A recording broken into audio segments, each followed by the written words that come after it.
கொண்டிருக்கக்கூடிய முத்துவேல் கருணாநிதி ஸ்டாலினுடைய தலைமையிலான இந்த திராவிட முன்னேற்றக் கழகத்தினுடைய ஆட்சி மலர வேண்டும் என்பதற்காக இந்த தேர்தலில் இளைஞர்களுக்கு அதிக அளவில் வாய்ப்பு வழங்கப்படுவதாக கூறியதன் பேரில் ஒரு இளைஞர் என்கின்ற அடிப்படையிலே ஆத்தூர் தனி தொகுதிக்கு என்னுடைய விருப்ப மனுவை நான் தாக்கல் செய்திருக்கிறேன். எனக்கு தலைமை பொறுத்தவரையிலும் வாய்ப்பு வழங்கும் பட்சத்தில் இளைஞர்களுக்கான ஒரு முக்கியத்துவமாக, அதாவது கடந்த 10 ஆண்டுகளாக அடிமைப்பட்டு கடந்த அதிமுக ஆட்சி காலத்திலே தொடர்ந்து 2-3 முறையாக அங்கு அதிமுக சட்டமன்ற உறுப்பினரே ஆத்தூர் தொகுதியை பொறுத்தவரையும் ஆண்டு கொண்டிருக்கிறார். ஆத்தூர் மக்களுக்கு எவ்வித ஒரு நல்ல திட்டங்களும் அரசிடமிருந்து வரக்கூடிய திட்டங்கள் எதுவும் பெறாமல் இன்று ஆத்தூர் தொகுதி மிகவும் பின்தங்கிய தொகுதியாக இருக்கிறது. திராவிட மாடல் ஆட்சியினுடைய நாயகர் முத்துவேல் கருணாநிதி ஸ்டாலினுடைய ஆட்சிக்கு வந்த பிறகு ஆத்தூர் மக்களுடைய வளர்ச்சிக்காக பல்வேறு திட்டங்களை கொண்டு வருகிறார். இருப்பினும் அதிமுக எம்எல்ஏ அந்த தொகுதியில் இருப்பதால் அந்த மக்களுக்கு அறிவிக்கக்கூடிய திட்டங்கள் போய் சேரவில்லை. அதனால் இந்த தேர்தலிலே திராவிட முன்னேற்றக் கழகம் நிச்சயமாக ஆத்தூர் தொகுதியிலே வெற்றி பெற வேண்டும் என்பதற்காக ஆத்தூர் தனி தொகுதிக்கு நான் போட்டியிட்டிருக்கேன்.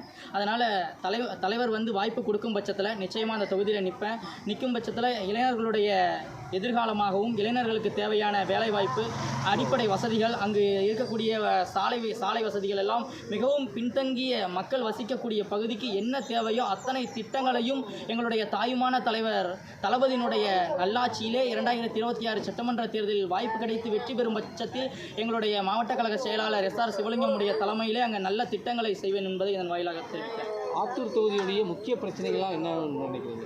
அதாவது அடிப்படை பிரச்சனையே பார்த்தீங்கன்னா, அங்கே சொந்த வீடு இல்லாமல் இருக்காங்க, சாலை வசதிகள் இல்லாமல் மிகவும் பின்தங்கிய மக்கள் அங்கே வசிக்கிறதுனால அங்கே அடிப்படை வசதிகள் அதிமுகவினுடைய சட்டமன்ற உறுப்பினராக இருக்கக்கூடிய ஜெய்சங்கர் மூலமாக போய் சேர்றதில்லை.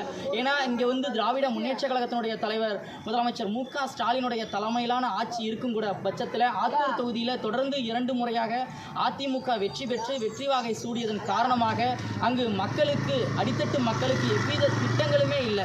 அதனால் இந்த தேர்தலில் நிச்சயமாக திராவிட முன்னேற்றக் கழகம் ஆத்தூர் தொகுதியிலே வெற்றி வாகை சூடும் பட்சத்தில் அங்கு தேவையான அத்தனை திட்டங்களும் அனைத்து மக்களுக்கும் எல்லோருக்கும் எல்லாம் கிடைக்க வேண்டும் என்கின்ற உன்னத திட்டத்தை அங்கு நிறைவேற்றி காட்டுவோம். இந்த தேர்தலுடைய பொதுமக்கள் மத்தியில் எப்படி இருக்குது?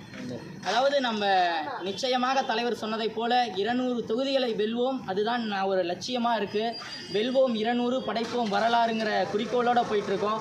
எத்தனை புதுமுகங்கள், எத்தனை சங்கிகளும் தற்குறிகளும் எந்த ரூபத்தில் வந்தாலும் தமிழ்நாட்டை ஆளப்போவது முத்துவேல் கருணாநிதி ஸ்டாலினுடைய தலைமையிலான இந்த 2026 தேர்தல் தான் என்பதை அவர்களுக்கு சமுட்டி அடியாக இந்த தேர்தல் அமையும்.